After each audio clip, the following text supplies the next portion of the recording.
Hello and welcome to the Claw Studio here at the Royal Opera House, and welcome to those of you watching live in New York City at the New York Public Library for the Performing Arts, where this Insight is being co-hosted by Jacob's Pillow. My name is Brenda Imanis, and we have a truly special event for you. Presented before a live audience here in London and New York City, this Insight will highlight the stories of Black dancers in ballet in the UK and in the US. Dancers from the Royal Ballet and the Dance Theatre of Harlem will perform some highlights from their repertoire, and we'll go behind the scenes, it's so exciting, to watch them rehearse excerpts from two works who hold deep history for both companies, Giselle and Agon. Later, we'll be having a panel discussion about the transatlantic legacy of Black ballet dancers before we finish with questions from our panel from both audiences here in London and New York. To begin our evening, we are going to start with two beautiful solos. First, we have Joseph Sissons of the Royal Ballet performing Frederick Ashton's Dance of the Blessed Spirits, followed by Kamala Sara of the Dance Theatre of Harlem performing the female principal solo from George Balanchine's Pas de Deux. So please welcome from the Royal Ballet, Joseph Sissons, accompanied by Head of Music, Robert Clark.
Thank you to them both. I'm sure, like me, I was almost moved to tears. That was so inspiring. It was excellence in action. Now we are joined by dancers Rebecca Miles-Stewart, Chevelle Dynot and Jacob Wyde, and we're also joined by Joseph. Lovely to have you both here. Now we're going to chat about the support for the next generation of transatlantic talent. So Chevelle and Jacob, you were both part of the Learning and Participation Team's flagship programme, Chance to Dance, which seeks to widen access to ballet and identify young talent. Now Chance to Dance is now in its 32nd season, that's unbelievable, and has expanded to schools nationwide. Now, Chevelle, you were the first of the first children to complete the Chance to Dance training. You then went on to train at the Royal Ballet School and you danced with English National Ballet. Can you tell us a bit about what it was like to join that programme and what you learned about those early years? The programme, very, very special. It really encapsulated the community to bring ballet into a community that doesn't really understand didn't really understand it that much. It really did bring us together in the classical way, which was really nice because many dancers of colour or families of colour didn't really understand it. So it was a really good way to bring the dancers and the families in together and show them together, because you need your family to support you while you're doing something quite alien. So did it give you a sense of purpose and confidence as a dancer? Yes, for sure. But I would really emphasize the community with the family, because if you're being introduced to something that you don't really understand and your parents don't understand or your grandparents don't understand, it's a bit of a losing battle. But it was, an amazing experience to come to one of the best house in the UK as a child, and as a child who didn't think you could go to somewhere like that. Extremely, extremely special, and I'm so happy it's still going on now. And I'm sure these are memories that will stay with you forever. Now, Jacob, after being in Chance to Dance for as a child, you're now building a career as a dancer and choreographer. Now, you're also an ambassador for Chance to Dance. What was the programme meant to you personally? So, Chance to Dance for me has given me, I guess, one of the main focuses in my life, which is art. I think it gave me an insight into a whole other culture, because obviously, like Chevelle, we both grew up in South London, where, it's a different world, essentially. Yeah, exactly. I'm from South London. Yeah, exactly. So I'm sure you can understand the exposure to a wonderful world. It is a lovely world, but it's a different world. Yeah. It's a different world for sure. Yes, so obviously, apart from giving me my livelihood, which I'm still continuing, and I'm fortunate enough to have a very exciting career, it's given me, I guess, a leg up in life almost. Yeah. So Joseph, you've been a part of supporting a new programme by Chance to Dance, which has started last summer, called it's called Connect. So why do you feel that is so important, that programme? I think, actually this is a photo from Connect. But I think kind of similar to what Chev said was actually like the aspect of community, not just inviting people into your house, as we put it, who have to assimilate or try and fit in. Connect was kind of a way for us to like make the environment for them. And even in this photo, for example, it's quite special and quite emotional to look at it, because they'd done their show and they'd shown their parents everything. And then we kind of just let them take over the space, and we put on some R&B music, and here we are just like boogieing and look at the joy on their faces. And it's not, the beautiful thing about Connect wasn't like you're coming into our house, our classical house, and wear your hair back and assimilate. We were saying kind of, how do you want to do it? Do your thing. Yeah, how do you express yourself? And still within the concepts of ballet, but it was so special to see all of them on that stage. And I always say it like it was quite interesting when I walked into the auditorium. It was just like, there are a few people who will get it, but like this overpowering smell of like olive oil hair product. It was Morgan Pommard in my day. Yeah, and I walked through the door and I was like, Felt like home. And I was raised in this studio and I'd never smelt that in that space. And that, like, a lot of people here, that's how we were raised. That smell is in our blood. And for me to have walked into the studio and be like, I smell olive oil, like Palmer's olive oil everywhere. It was like making that space our home. It's not like cocoa butter. I don't like No, it's not. It's definitely not. But it is very indicative of the time that we're in now. Now, Rebecca, we'll hear from later about some of the challenges that black dancers have faced in the UK. You actually made the opposite journey for dancers like Julie Felix and Brenda Garrett did. You've come from the US to dance as a student at the Royal Ballet School. You're about to graduate, congratulations, as part of the upcoming generation of dancers. So what changes have you seen in your journey? Yeah, so I think my initial discovery of the Royal Ballet School started online. And so I think the emergence of social media has been really, really positive. It's created a platform that we can all kind of connect, even if we're countries apart, which I think is really lovely. I think as well, just that platform has allowed us to embrace things like our skin tone tights and point shoes and natural hairstyles, and I think that's really, really important in embracing our authenticity. I really just think social media has just been a great way to network, and I'm really lucky for it, because otherwise we wouldn't have known each other or be aware of each other, and that was my way of discovering the school and the company. So I think without that platform, I wouldn't have really been able to discover this place and have the inspiration to make the journey. From the mouth of an oldie, you've come a long way, babies. Thank you all so much for talking to us. Thank you.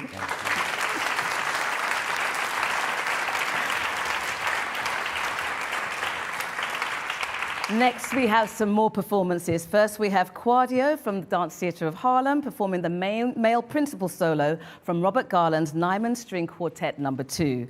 We'll then see a dancer from the Royal Ballet, Mariana Sembenhoy, performing P. Yezu from Kenneth Macmillan's Requiem, accompanied by soprano Isabella Diaz and the head of music, Rob Clark.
Thank you so much, Mariana and Claudio, for those beautiful solos. I know, like me, you felt it was a real treat. And we have more because we're an absolute night packed with dance.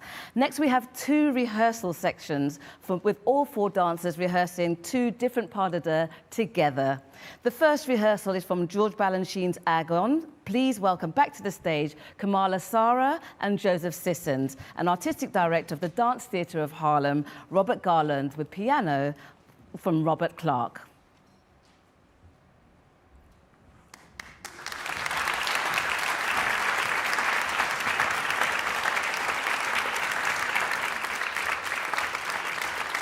All right. It is a wonderful, wonderful moment we're having right now to be here. I extend my greetings from America, from Dance Theatre of Harlem to you. Dance Theatre of Harlem was founded in 1969 by Arthur Mitchell, who was the first black male principal dancer of a major ballet company in the world. And the reason that was significant is because it was believed that black people, people of color, could not excel at the classical art forms, classical music, painting, sculpture, opera, anything from the Western European cultural tradition. And Arthur Mitchell, through his art form of dance, sought to prove them wrong. He was going to go to Brazil and start a school and company. And on his way, he heard about the assassination of the Reverend Dr. Martin Luther King Jr. and said, why am I going there to start something when I can go back to my community that raised me? And so he made a lot of people angry, and here we are 55 years later. So give Arthur Mitchell a heavenly round of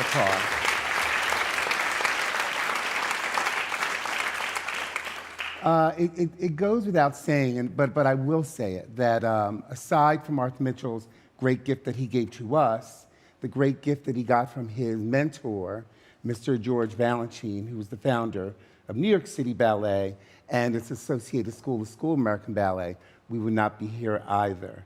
Arthur Mitchell was a muse for Mr. Balanchine, and one of the ballets that was created for Mr. Mitchell under Mr. Balanchine and Igor Stravinsky was the ballet Agon. Agon is it translates to context, which is mostly how people have translated it. It also means conflict. I think that Mr. Balanchine was very much aware of if you have the timeline of Arthur Mitchell's dance career, it completely aligns with the civil rights movement.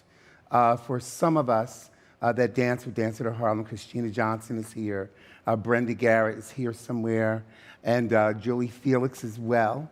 Yeah, one of Arthur Mitchell's great sayings, I'm sorry, Dance, I just have to give him this history, was you're representing something larger than yourself.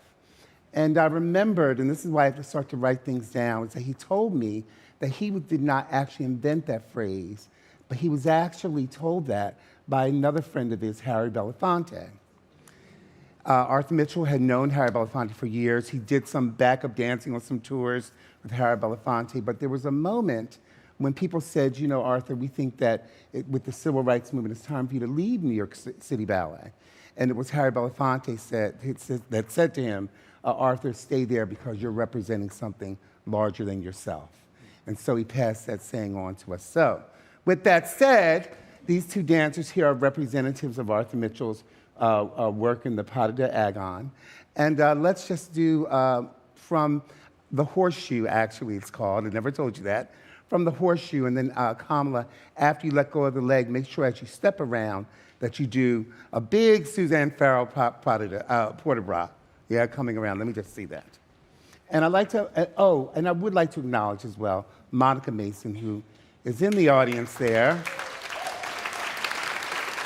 Mon, who had me create a work a while ago when I was a new and fledgling choreographer, and now I'm an artistic director. How about that, Monica? All right.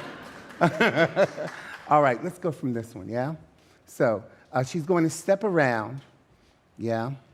And so with this, she's going to go and she's going to, so Diana Adams was actually quite nervous about working with Arthur Mitchell. And so Balanchine put in some of the tension that exists in this moment. And then, can you do that? Yeah, there we go. Yeah, because I wanted to do the coming around. Yeah, there we go. And he goes to the floor. There we go. Not bad, not bad. Okay. and you step around. Yeah, okay, Kamala, for that one. Yeah, step out to the side you want to go, and then step around. Yeah, so from there, side, there we go. Yeah, no, stay connected. There we go. And step side, yeah, and step front, there we go. And now a big leg going over, and another larger leg moving forward to move into the downstage moment. Yeah? Can we just try that little bit there? Can we do that with music from the horseshoe?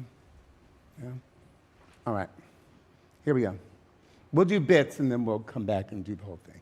Go ahead, Darn. Go ahead, dancers. And.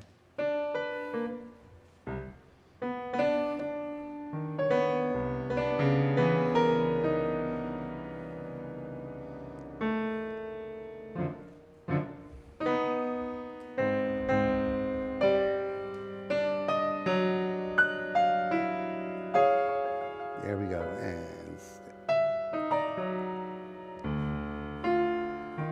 And lead them straight down the diagonal.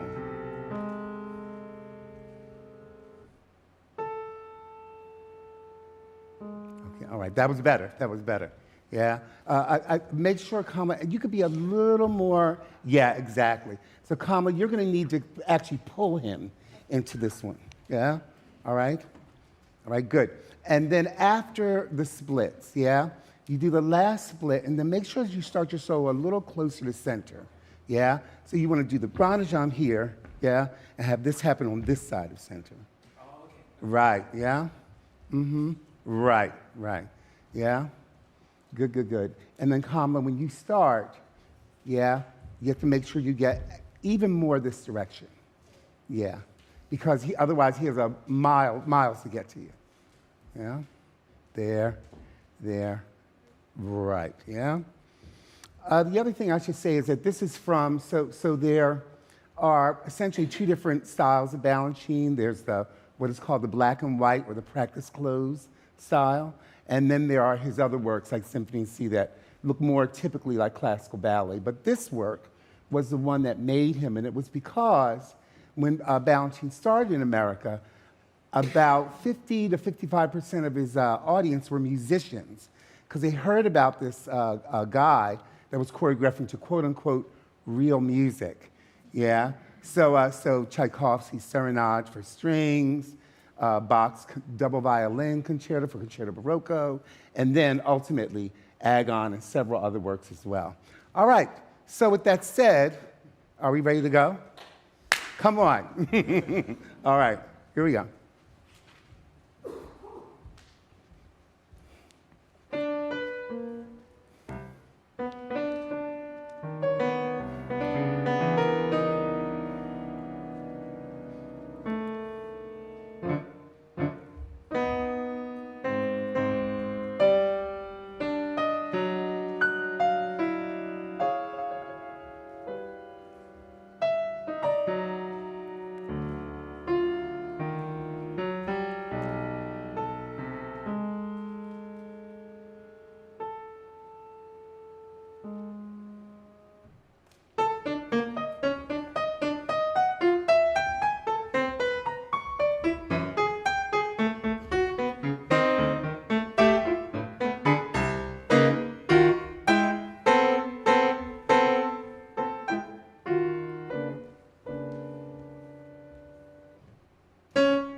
How mesmerising and powerful and insightful was that, more so for having the historical context.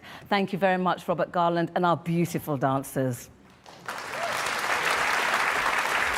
Now for our next rehearsal section with Mariana Sembenhoy, excuse me, and Kwadi. Sorry, can we pick up that? I'll do it. Excuse me. I'll carry. I've lost my teeth for a second. Let me start again.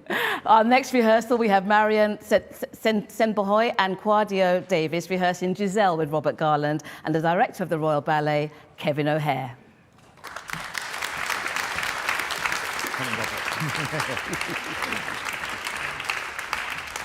Hi everyone, it's so good to be here, and it's been a fantastic couple of days, hasn't it? It's been really fun. Absolutely, absolutely. Yeah. And we thought it was great to have the dancers work together, and we thought we'd look at Giselle because, of course, that's a cornerstone production of ours, Peter Wright's version that's been in the repertoire for many, many years. And then, of course, there was the famous production that was of Theatre of Harlem. That's right. And I was actually there as a student on the first night at the Coliseum. Yes. I remember it vividly. And it was such a brilliant production, wasn't it? It was the brainchild of Arthur Mitchell again. He took Giselle and he set it in the New Orleans Bayou.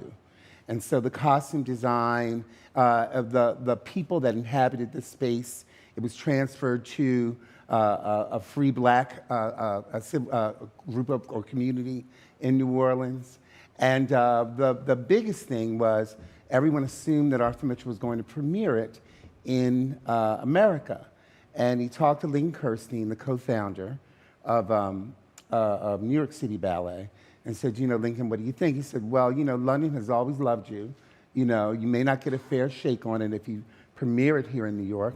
So we would like to, what about premiering it in London? So he arranged for that, and we have wonderful photos of Margot Fontaine attending the first performance, and he was there as well, as a in my student. shorts. In my shorts. Yeah, but the man that said it as well, I have got to acknowledge him, was Mr. Frederick Franklin, who himself was an English dancer, and Monica knew him well, and it essentially was the same version that the Royal Ballet had done for many, many years. So, with that said, we work with Quadio and Mariana here. Should we do the first little bit? Should we do as we did?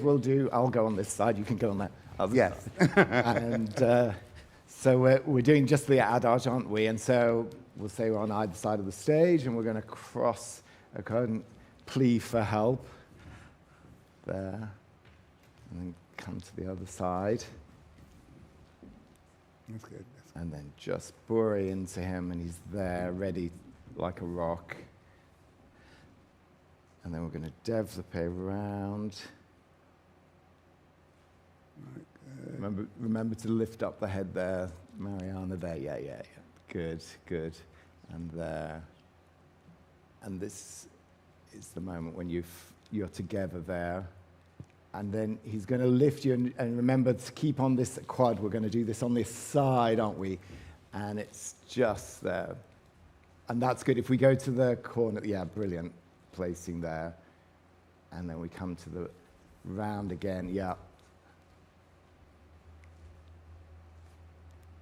And then if you can get her onto her arabesque there and bring her out, that's it with one hand. And then you're pulled away by then. And let's go to there. Now remember, when which foot do you want to get? You want to make sure that you're on the back foot there, aren't you, before that développé, just so we get that moment. We all right? Are we all right for spacing there? Shall we just, if you pull away and then back together, just so you hit together at the right time. Super. And the développé.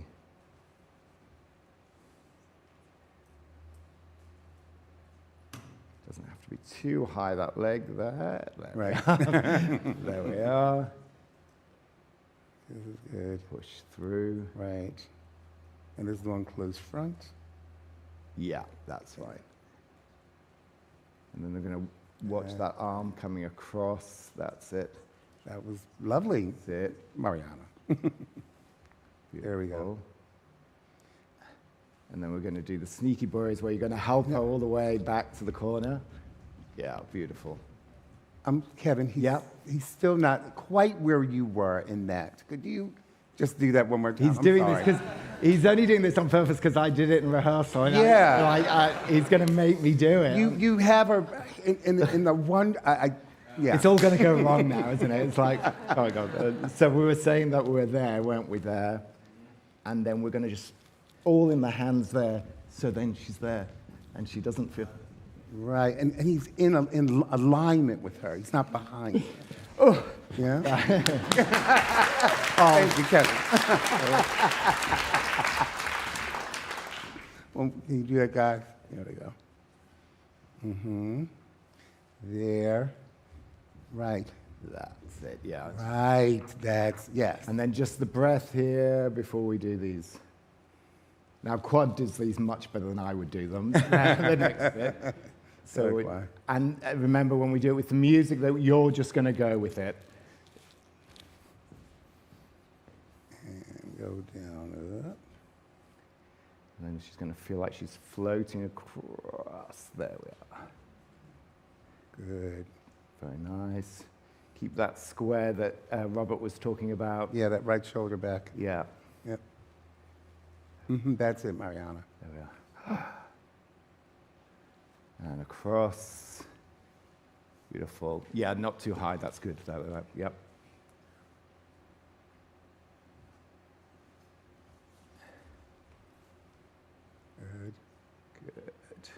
Good. There we are. And then we do the last bit. Should we try it with music? You're gonna. Did you have a question, Claudia? Yeah. If you do a little circle and not, it doesn't have to be so high. It just can be flat. Yeah. Even less. Yeah. Yeah, look at her port de bras. She'll signal to you exactly how high it should be. Yeah, so be very in tune with that. All right? All right. Oh, and I have a show and tell here. So this is a Willie's costumes from the second act. It's not your typical romantic linen tutu, but it's made of a silk that we would use the word distressed, I guess, nowadays. Distressed silk that actually Kelsey Kirkland found for us, the very, very famous American Ballet Theatre ballerina. Her brother was our head of production, and she heard about that we were working on this, and so she found the silk in China, so Mr. Mitchell flew to China to get this silk, and even though it looks fragile, it is extremely strong. Like a Willie, actually. Yeah.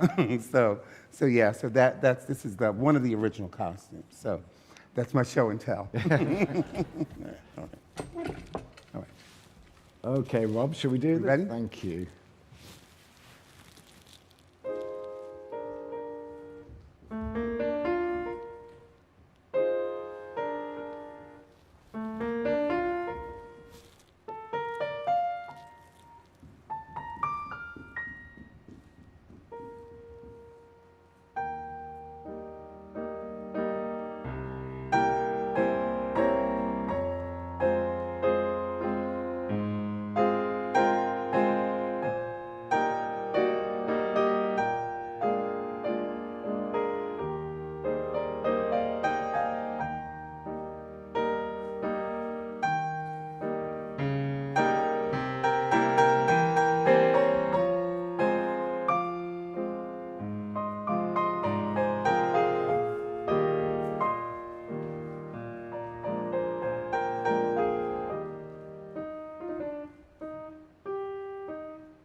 Thank you very much, Kevin and Robert, to that insight into this amazing rehearsals. I think it's not only powerful and significant, it's almost quite emotional when you realise how far we've come, when we've had an opportunity, when people normally denied opportunities are given the opportunity, but grab them with such force that you see it, you reach this level of excellence. I want to cry. It's just amazing to see that we've come this far, and you guys are a real testament to the greatness of Arthur's legacy and the work that's been done both here and at the Dance Theatre of Harlem. We commend you.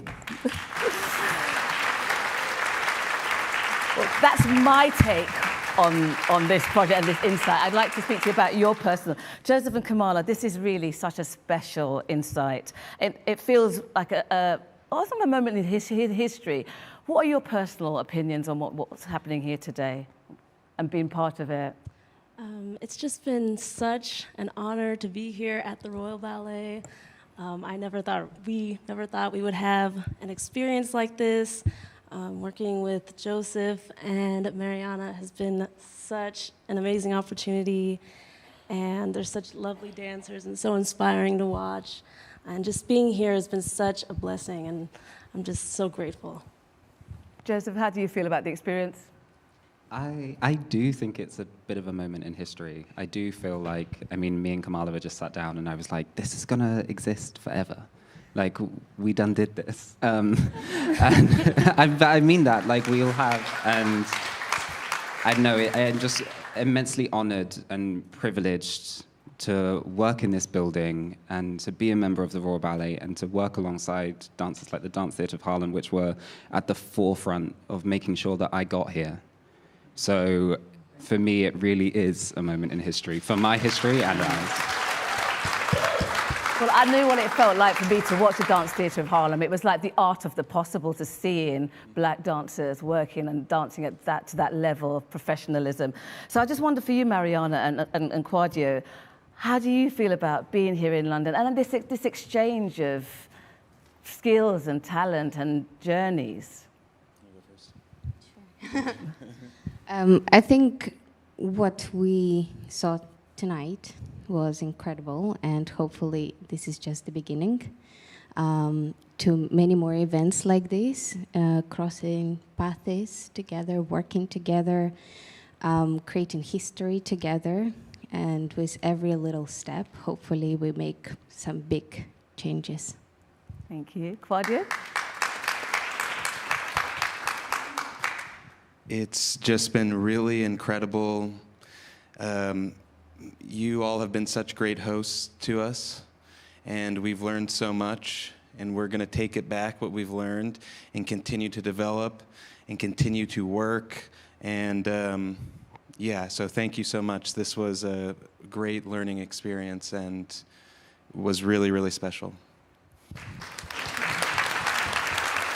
Well, I think that sweat is a testament just to how hard you've actually worked this evening. And they've flown all the way over from America to be here. So thank you so much for doing so. And look, not a sign of jet lag at all.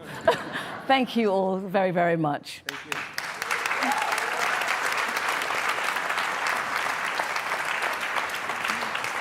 Now, joining me for our panel discussion, I have the very great pleasure of welcoming former Dance Theatre of Harlem dancers Julie Felix and Brenda Garrett-Glassman, Dr. Sandy Bourne of the Black British Ballet, as well as Robert Garland and Kevin O'Hare.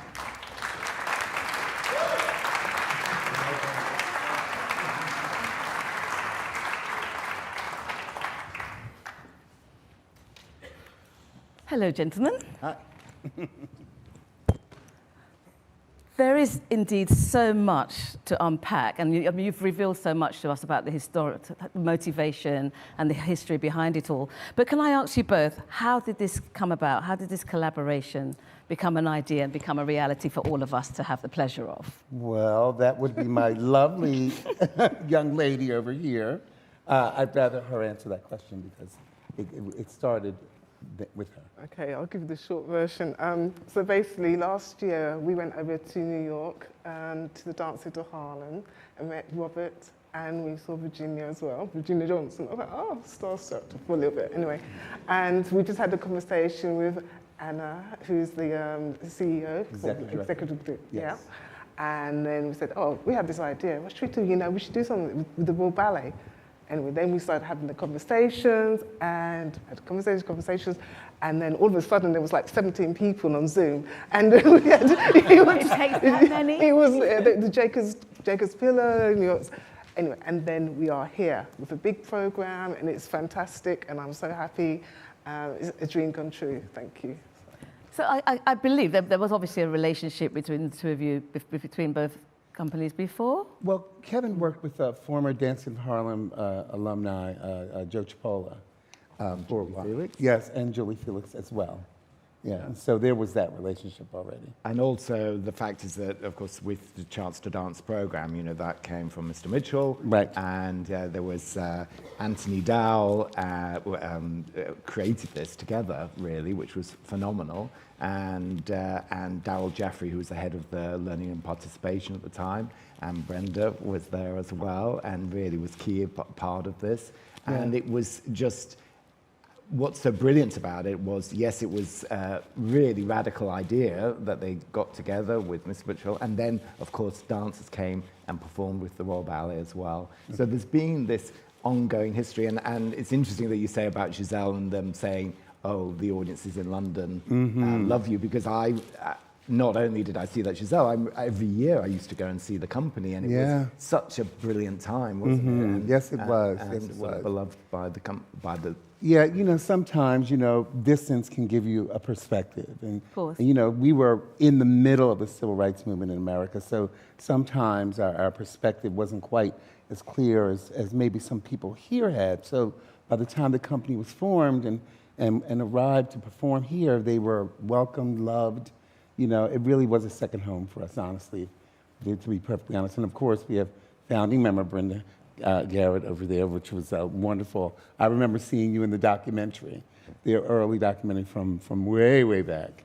Yeah.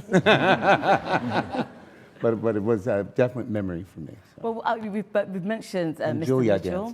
Well. We will talk to you in a second, but we have a short clip to share of Arthur Mitchell himself, which gives us a tiny glimpse of his passion, his vitality, his energy, and what meant, you know, what reflects him being a dance icon. So let's have a look.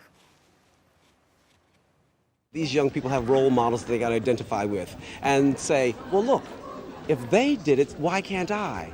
And it all is a matter of trying. Not everyone is going to succeed, but at least you've got to try. But the thing that when you try, you must also know that if you're going to compete, you've got to have the technique and the education to do so. The talent is only 50%. It's the hard work that comes in afterwards that you've got to acquire.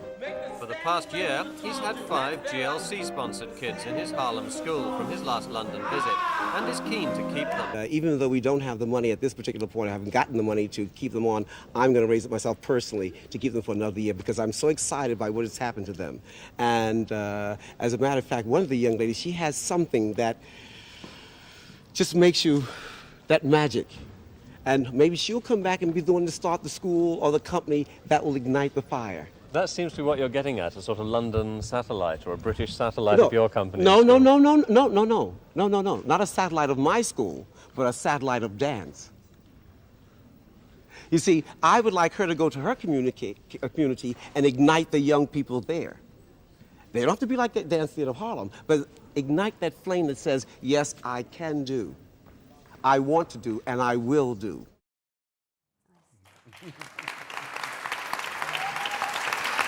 He says it himself, but he has that something, that indescribable something, doesn't he? What a force of nature. Brenda, can we come to you? You were the first female student at the Royal Ballet Upper School before... Truly significant, clearly. And before leaving to join the Dance Theatre of Harlem, can you tell us about your journey, what it meant for you as a dancer? Oh, wow. This is a long time ago, let me tell you, because I'm quite old.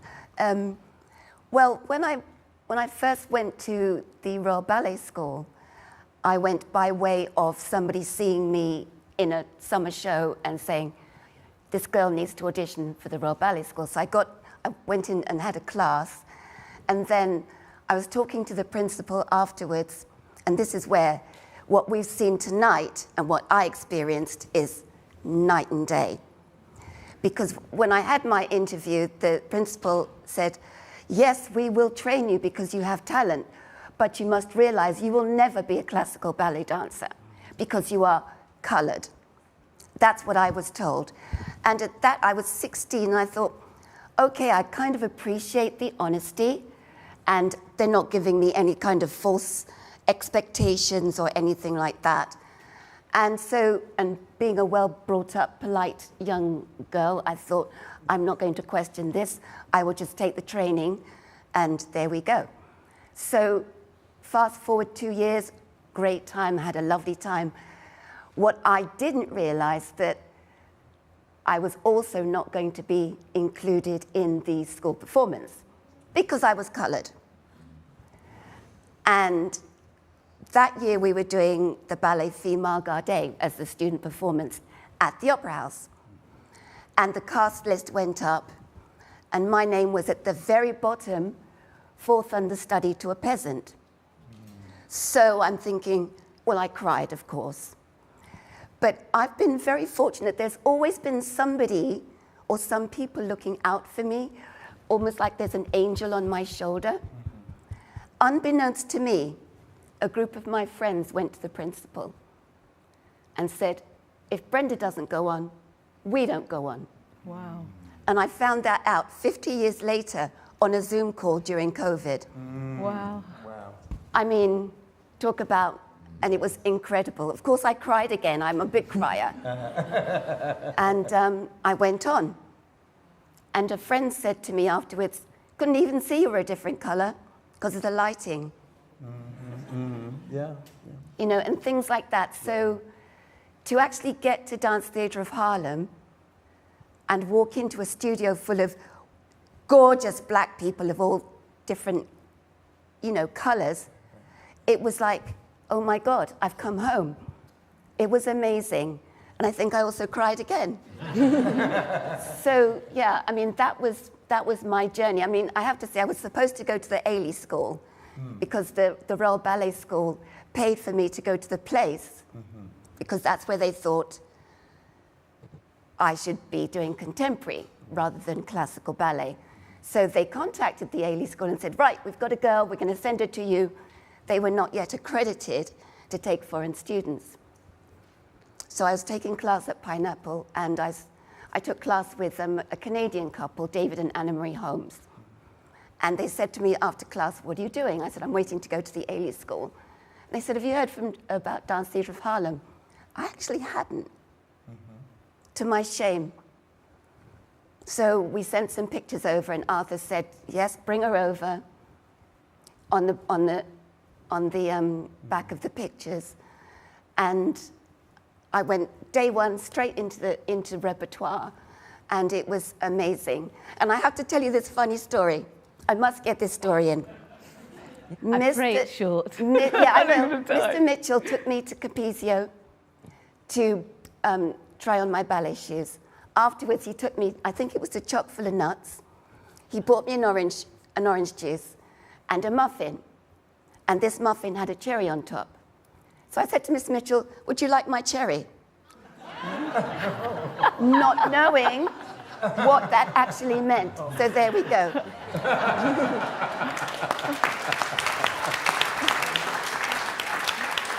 But I mean, your story, I hear time and time again, even more recently, when you speak to black dancers from here that have gone over to be Ailey or Dance Theatre of Harlem, they talk about the difference, their confidence level, because all the politics and all the who are you is out of it. You just focus on the dance and being professional. Can I come to you, Julie? Now, you recently appointed an MBE for Services to Dance in 2023. Congratulations. You also trained in the UK before joining Arthur Mitchell at Dance Theatre of Harlem. What was your journey like? Did you share those experiences, or have things been very different? No, completely different. I didn't go to the Royal Ballet School. I went to Royal Ballet School, which was still classical. Today it's more contemporary and ballet. And I had 3 marvellous years there. But the final year, the director of the school was a close friend of the director of London Festival Ballet at the time, which is now English National Ballet. And she took 3 of us and said, we'd like our dancers to work with Rudolf Nureyev's production of Sleeping Beauty. And, well, I couldn't believe how Rudolf Nureyev behaved. I was absolutely shocked, and I thought, well, is this the way classical dancers are supposed to behave? Anyway, the performances were marvellous. It was a fabulous experience, and at the end of the season, the director of English National Ballet, or London Festival Ballet, said that she would like to offer me a contract. However, because of the colour of my skin, they couldn't allow me to be in the corps de ballet. I'd be too brown for a white swan. Like Brenda, I think maybe we all have a tendency to cry with things, because to hear news like that, it's tragic. And you think, because of the colour of your skin, you've got this far, why on earth can't I carry on with that? So I didn't let that upset me for too long. I then auditioned for Dance Theatre of Harlem when they came to London, and Arthur Mitchell offered me a job. And during the time in the mid-1970s, America was extremely dangerous. And I grew up in a very nice home.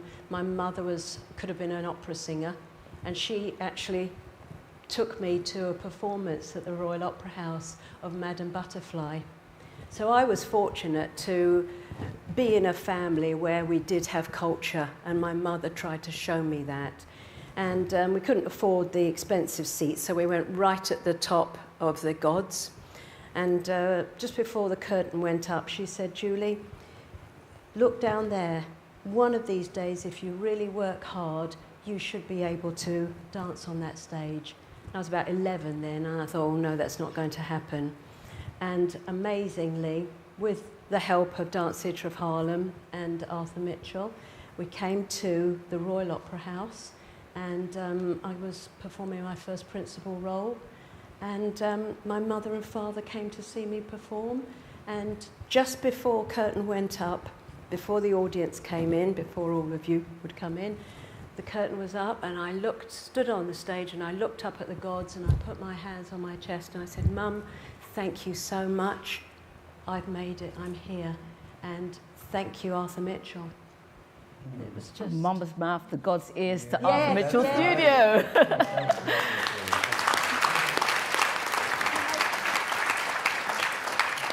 I just want to add that passing over, I got quite a lump in my throat watching that footage of Arthur Mitchell, because I have to say there is nobody like him, and he has instilled in us the most amazing ability to transform ourselves and our lives. And so I was sadly, as much as I love Dance Theatre of Harlem and everybody, the camaraderie within the company, we were just one big family. Arthur Mitchell wouldn't have had it any other way. And but I was forever homesick. I do love the UK. And I ended up, after 11 years, coming back to the UK, and Sir Peter Wright offered me a job as company teacher and remedial coach. And I taught everybody. I taught Kevin O'Hare. That's another story on another day. Incredible. Time for that. I want to ask you, Sandy, what led to your work with a Black British Ballet? Okay, I started off with a local dance school in Essex, and I became the only black dancer. Again, the teacher kind of critiqued my body, the backside, we all know about backside, and the feet, etc., etc. And then in 1984, at the same performance, my family took me to the London Coliseum, where I saw the Dances of Harlem, and I was amazed, I was inspired, I thought, that's it, I want to dance. And from there, I went to London Student Centre, again I think you played the video, in 1986, we got the call. Arthur Mitchell was at the London Coliseum again, and there were a call for dancers. 200 dancers are on the stage taking class. I thought it was absolutely amazing. So again, I was inspired by that. Going forward, years later, I had a dance career, and then I decided to get a real job, in the office. And then the thing is, once you're a dancer, it's in your bones, it's in your blood, you can't help yourself. So going forward to my MA and my PhD, when I looked at my PhD, I was looking at the underrepresentation of black dancers in British ballet, like where were they? What was happening? So I needed to delve deeper into the analysis of the outcomes of why. So I went down historically going forward. So how the Black British Ballet going forward came about is because I thought it was important that we document the legacies of all these dancers for the past century, because every time I've gone to lectures, I'll say, can you name a black ballet dancer? And they don't know. This is like dance schools as well. And it's thinking you don't know your history. So what we're trying to do is document, it's so important for the next generation to feel like they're not alone. They're not the only ones. But we're still having this conversation time and time and time again. So it's about celebrating their legacies. So from there, we're doing a documentary, we've got a children's book, we've got a website, we're doing a mentoring program for young dancers as well, and we're going to do an advisory group. It's just grown and grown amazing. And grown. Absolutely amazing, and well done you for such commendable work. Thank you.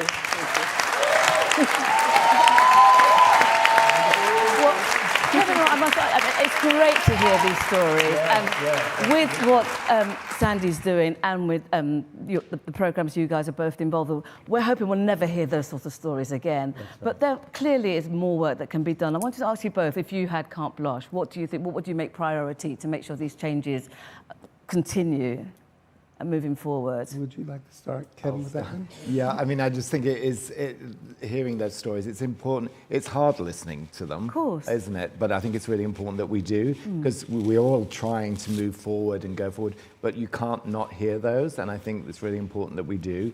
And so thank you for telling those stories, because it's really important. And I just, if there was carte blanche, it's to be at every school, bringing dance into people's lives that wouldn't, like Chevelle was saying, he would never have gone to see what a ballet was or touched dance in that way. And so if there's any way we could, with our Chance to Dance program, but really get it even more nationally around. We've now taken it out of London, it's going across the country. If we could get that really integrated into the system, it would be really fantastic. And we're working closely with the private dance sector as well. And if somebody has 3 children in their family, it's expensive even just to go to a small dance class. You have to get there, you have to get the right a leotard or something. So any help we can do to make that happen, I think is really important. Well, it's a really exciting prospect, but if we come to a really exciting part of our evening,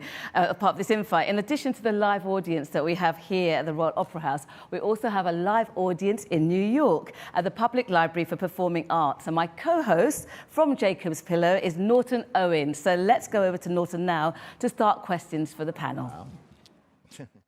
Thank you, Brenda. And here we are indeed live from New York. It's Thursday afternoon.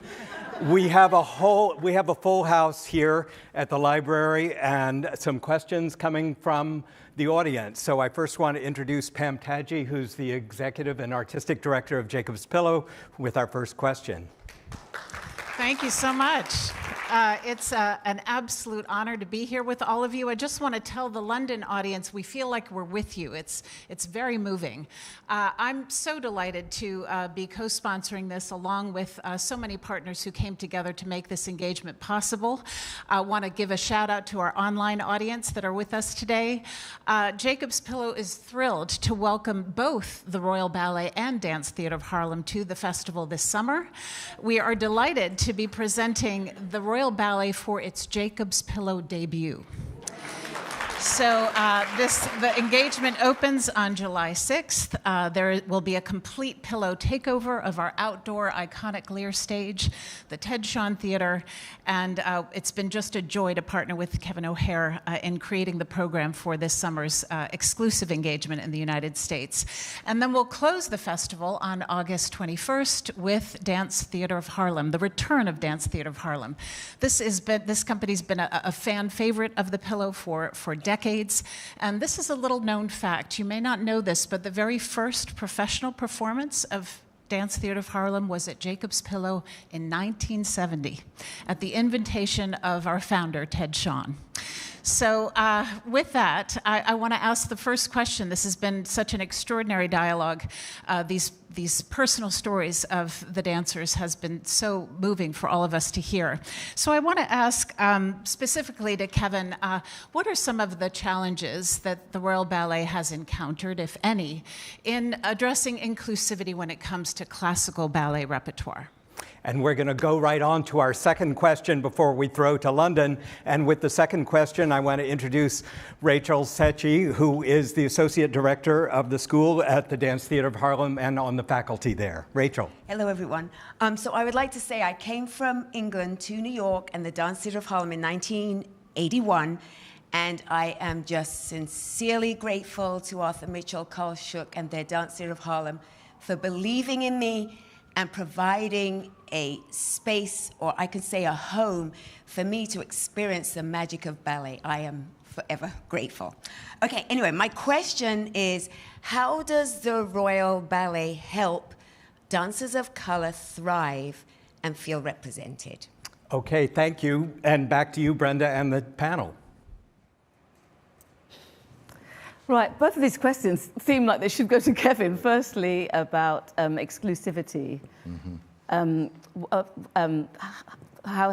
What's your response to that? I mean, it's been a really interesting time for us, and actually, one of the good things that came out of COVID that we actually had some time to have more conversations and to talk with our dancers and how we can make this wonderful company more inclusive and more representative of the UK today.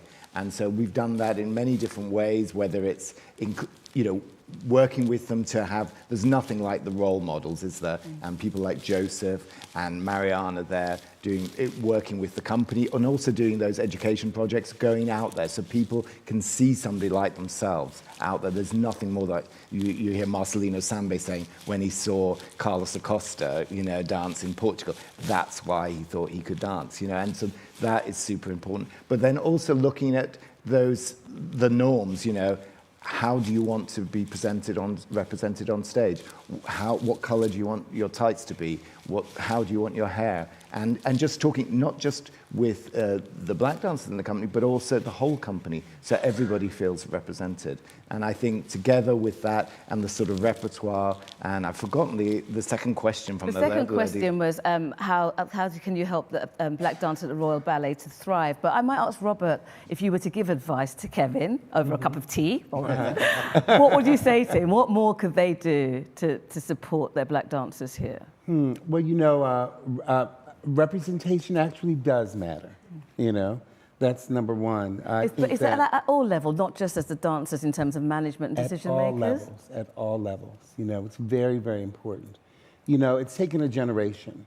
Back in the day, when Arthur Mitchell was still leading, he often got the refrain from board members, other people, Arthur, you're going to have to decide whether it's a ballet company or a social service organization. And he believed that art could change lives. Of course. But no one, I think it's taken a generation for certain people to get into leadership, like a Kevin. There are people funders in New York that I speak to now who are of a generation of understanding that it's not social service when you provide arts to people of color, but it is indeed enhancing lives as it did for anyone else. So representation matters at every level, both in front of the theater or camera and backstage as well. Thank you both for that. Now, we're going to have a couple of questions from our London audience, but first we're going to speak to someone in the audience and we're going to ask them a question. Christina Johnson, who's here tonight, was, along with Ronald Perry, performed in the Nutcracker here at the Royal Opera House in 1990. Hi, Christine. Hi. How are you? I'm excellent. Can you tell us about the highlight of that experience for yourself? Yes, I just want to give some context. So this was in 1990, and Ronald Perry and I were invited to represent Dance Theatre of Harlem, and of course representing something greater than Dance Theatre of Harlem. And so we were the first black couple to perform with the Royal Ballet. Wow. And so you've seen some photos of me up there, as well as Ronald Perry. The experience was something that, as a little girl, a young dancer, actually Margot Fonteyn was my idol. I looked up to her as an artist because I loved her purity and her honesty. And my training was RAD, Royal Academy of Dance Training, from a teacher, very small, Wayne Stewart, small studio. So to have come to a place where I was actually performing on the same stage as Margot Fonteyn, my idol, and to be in that space was amazing. And I'll tell you this, really not until now, as I look back on it, do I understand what an incredible feat that was. And not incredible feat as impossible, because one thing that Arthur Mitchell absolutely, I mean, first and foremost, he was all about excellence. Excellence. We only knew that. He demanded that of us, and to help us understand what that meant, so that we were constantly a measure of that for ourselves. So that, I think, for me, had me, and then we had a beautiful Frederick Franklin, who coached me to prepare me to do the role here, which was kind of like such a thread, an absolute wonderful thread. So the whole experience, and then of course I saw the performance last night of Swan Lake, and again, stepping on that stage and seeing the audience, it was just remarkable and astounding.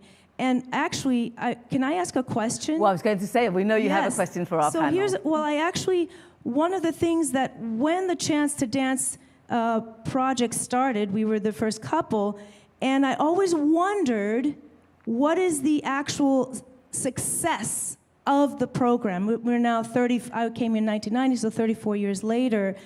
And I think for some of the folks watching internationally, they don't really know what the program is, and I'm not expecting you to necessarily explain it all, but maybe describe some of the elements of what the Chance to Dance program involves, and then just how have you managed to rate the success of that actual program? I think that's for you. Is that for you, Kevin? And how do you measure success of such a program?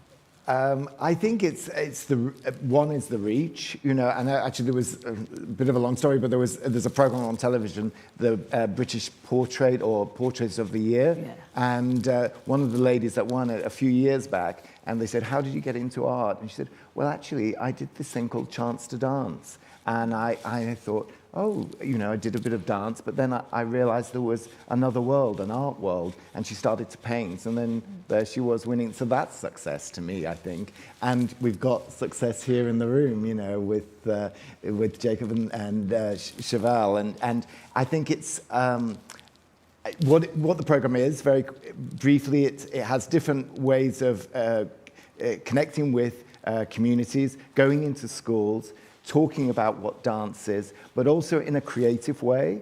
And it's not about learning a step or, it's trying to release an artistic imagination, really, in young people. Which is what Joseph mentioned. Yeah, and I think it really is important to do that. And then what we've managed to do in more recent years is going out of London and connecting with local dance schools. So my dream would be, you're at your local comprehensive school, you see some wonderful dancers from the Royal Ballet and teachers, you then get on a pathway and you go to the local dance school, you maybe join the junior associates of the Royal Ballet School, White Lodge, upper school, joined the Royal Ballet, leading the company. I look forward to all of that.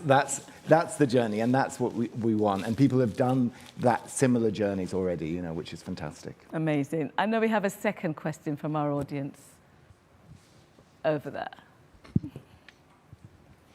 Hi, I'm Marshall from also from the Black British Ballet Project.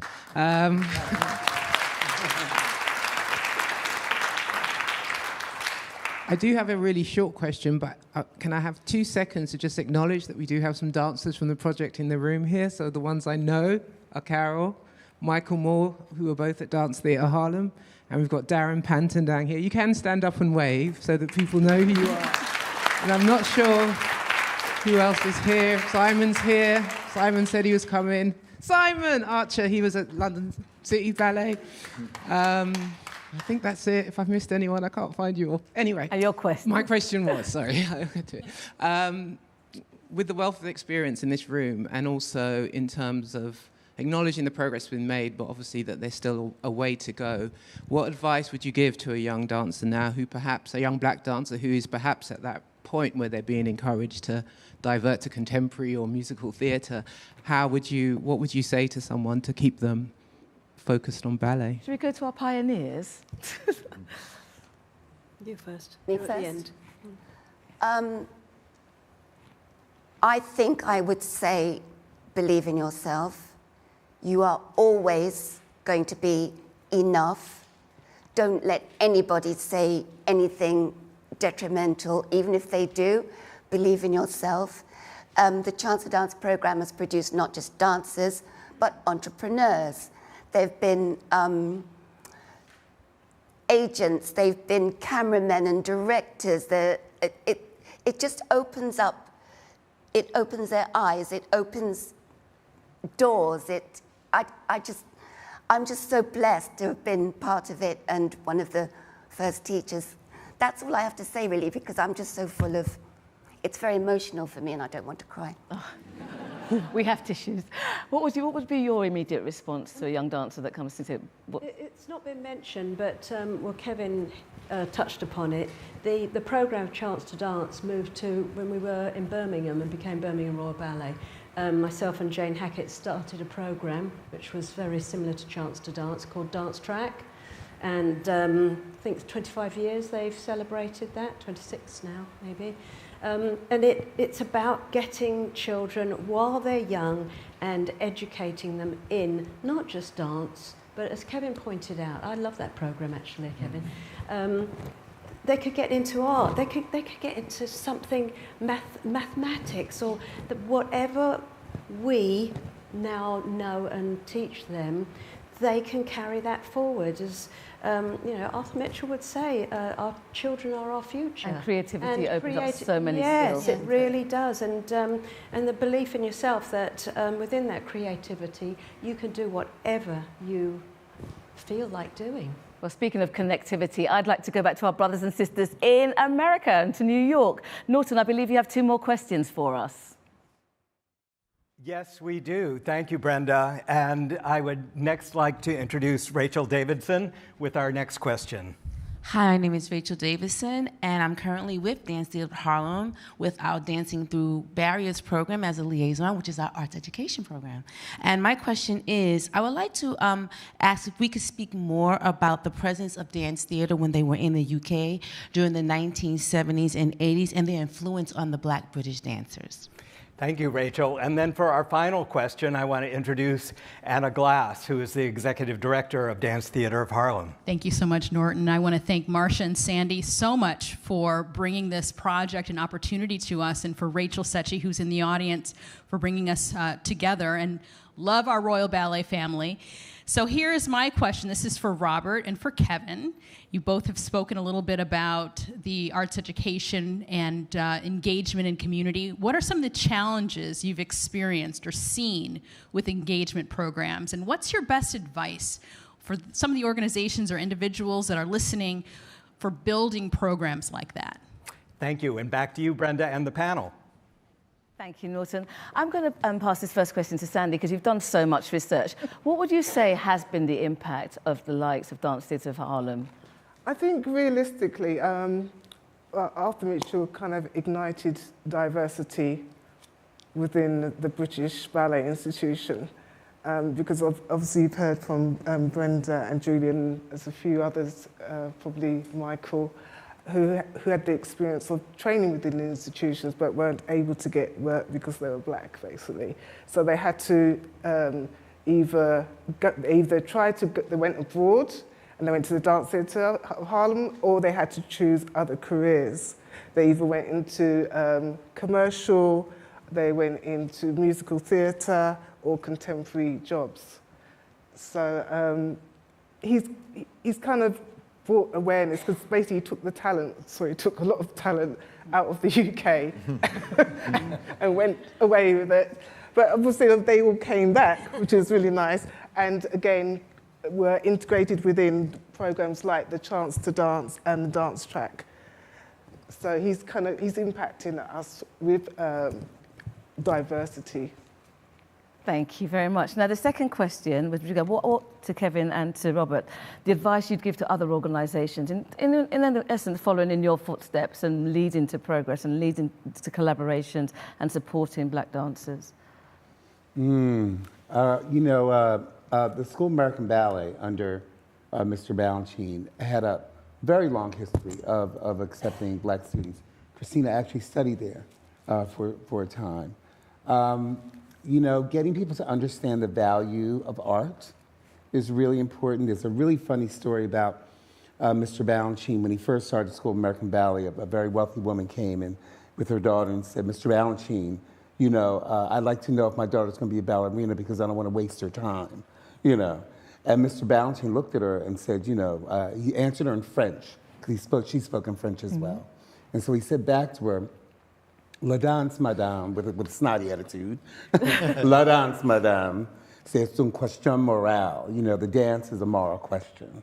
And I think what he was explaining was that when we participate in this thing called art, you have to be prepared for doing it for no reward at the inception, but just because you love it and know that it will develop you both as a person and eventually as a citizen. And so there's a word that the Kennedy Center in Washington, D.C. uses, or a phrase, citizen artist, so that you are really providing your good citizenship in participating in the arts. It's not some extraneous thing that is only for a few of the well-heeled. Well, it is a moral thing, and the moral thing is to do the right thing, which is to be fair. Yes, that's right, that's right. I'd like to throw back to Norton for your last remarks. I hope you enjoyed and are inspired by the answers you've got from us here in London. Yes, absolutely. We have been inspired and really thrilled by participating with you this afternoon, and I'm joined by a full house here in saying our thanks to the panel and to everyone there in London for all this fantastic afternoon. We're going out of here with our hearts full. Thank you so much.